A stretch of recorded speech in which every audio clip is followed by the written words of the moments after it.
చిత్తూరు జిల్లా పొంగనూరు పట్టణంలోని రాంపల్లి బైపాస్ రోడ్లో బీసీవై పార్టీ బోడే రామచంద్ర యాదవ్ ఆధ్వర్యంలో అంగరంగ వైభవంగా శ్రీ శ్రీనివాసుని కళ్యాణం అంగరంగ వైభవంగా నిర్వహించారు. సాయంకాలం 6 బయట కన్నుల పండుగగా శ్రీ శ్రీనివాస కళ్యాణ మహోత్సవం ఆధ్యాత్మిక పరిమళాలను వెదజల్లగా ఈ సందర్భంగా ఏర్పాటు చేసిన సాంస్కృతిక కార్యక్రమాలు చూపరులను ఆకట్టుకున్నాయి.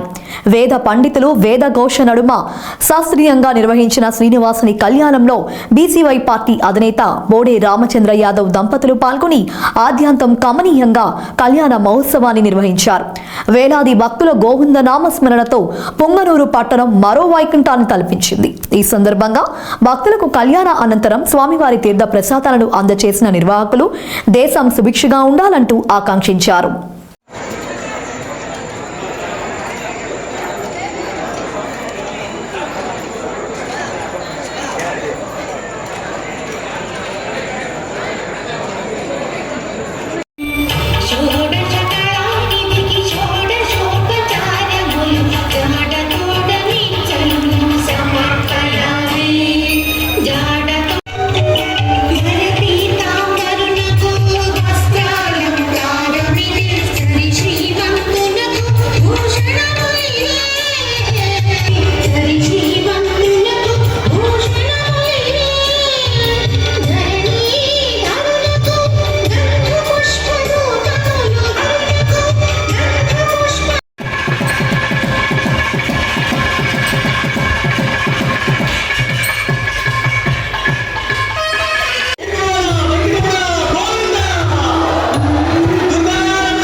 Gusta,